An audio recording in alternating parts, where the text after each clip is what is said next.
Hello, back to my channel S G family. সবাইকে জানাই good morning, শুভ সকাল।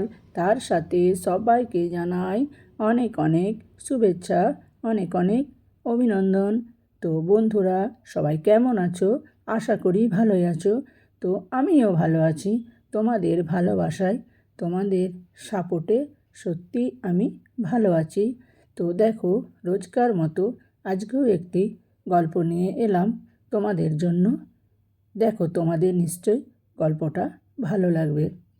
তো দেখো, মানুষ একসাথে বাস করে, এক ঘরে বাস করে, এক রুমে বাস করে, তবুও মানুষের মেলবন্ধন বা সম্পর্ক সবাইকার অধিকাংশই ভালো যাচ্ছে না। কারণ মানুষ এখন ভাবে সবাই একা থাকবো, একা রাজত্ব করব, একা খাবো, একা শোবো। তো একা বলতে একারা আর কি। তো এই জন্য অনেক ফ্যামিলিতে পরিস্থিতি, পরিবেশ একদম বাজে অবস্থায় গিয়ে ঠেকে যাচ্ছে। তো দেখো, এই পরিবেশটা তৈরি হয় যখন এক অন্য সদস্যের আবির্ভাব ঘটে। তো সেই কারণে যে পরিবেশটা তৈরি হচ্ছে, সেই পরিবেশটা মানুষের অন্যান্য বড় মানুষদের পক্ষে খুব কষ্টকর হয়ে ওঠে। তো পরিস্থিতিটা যে ঘটাচ্ছে আর যে ঘটতে সাহায্য করছে, তো তার বোঝা উচিত যে অতীতকে ফেলে বর্তমানকে ছাড়িয়ে ভবিষ্যতের দিকে আগানো যায় না, বা অতীতকে মুছে ফেলা যায় না। অতীত না থাকলে বর্তমান আসতো না, আর বর্তমান না থাকলে ভবিষ্যৎ আসবে না। তো অতীতকে বেমানুম সবাই ভুলে গিয়ে বর্তমানকে নিয়ে নিজেরা খুব শান্তি স্বস্তি খুঁজতে চায়। আদৌ কি শান্তি স্বস্তি পাবে? না পাচ্ছে। তো দেখো, সেই কারণে মনের মেলবন্ধনগুলো সব দূরত্ব তৈরি হচ্ছে। তো এই যে একাকিত্ব, এই যে নিজের ভাবা, এইগুলো মানুষের মন থেকে না গেলে কোনো দিন কারো বাড়ির পরিবেশ পরিস্থিতি ভালো হবে না। তার জন্য চাই ভালো পরিবারের শিক্ষা, ভালো মা বাবার শিক্ষা। তো এই শিক্ষাগুলিরই তো এখন অভাব হয়ে গেছে। সে কারণে চোখের সামনে অনেক ফ্যামিলিকে ভাঙতে পরিবর্তন হতে দেখছি, বা গল্পে দেখছি, বাস্তবে দেখছি। সব কিছুই আমাদের চোখের সামনেই ঘটছে।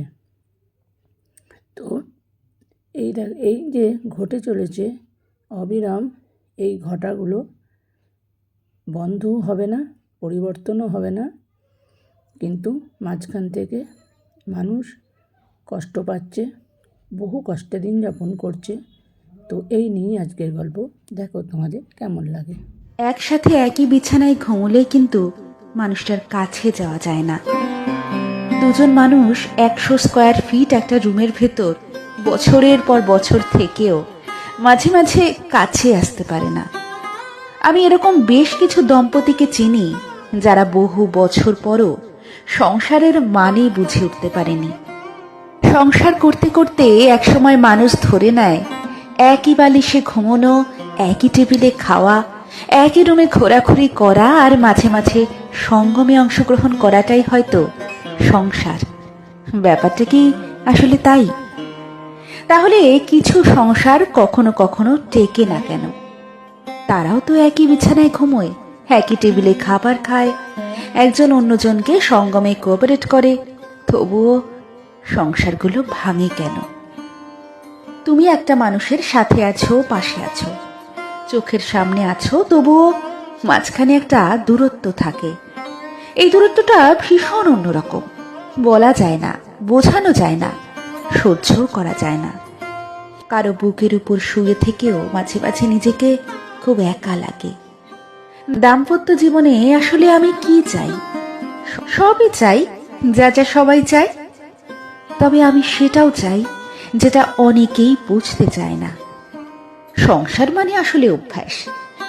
এই কনসেপ্টটা থেকে আমরা কেন জানি বের হতে পারি না। অভ্যাস অবশ্যই, তবুও সবই কি অভ্যাস? নতুন কিছুই কি থাকে না?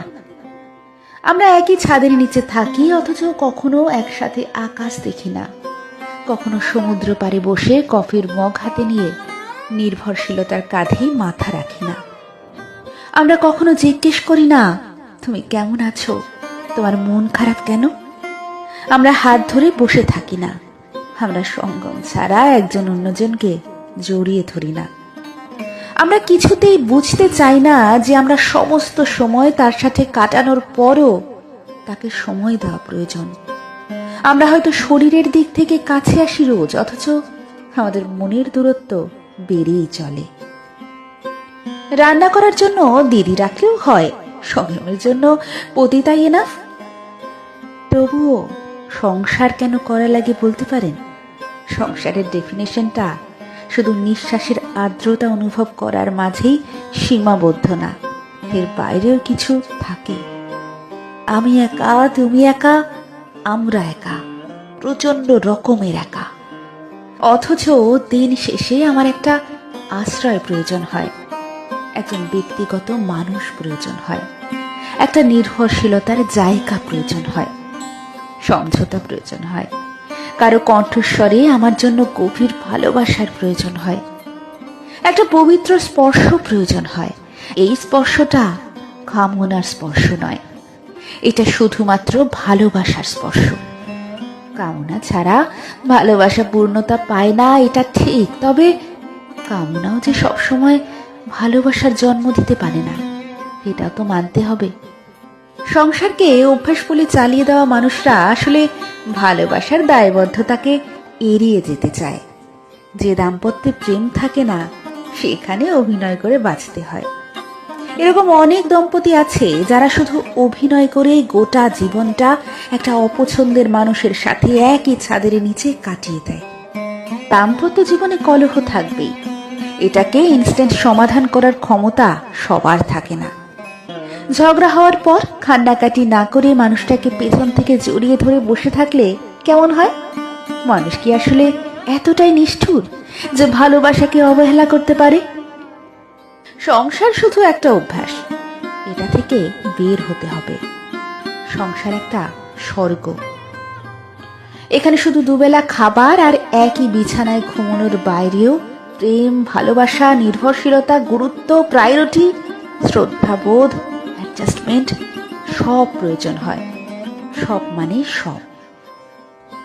দাম্পত্য জীবন সুন্দর তখনই হয় যখন আমরা অভ্যাস থেকে বের হতে পারি।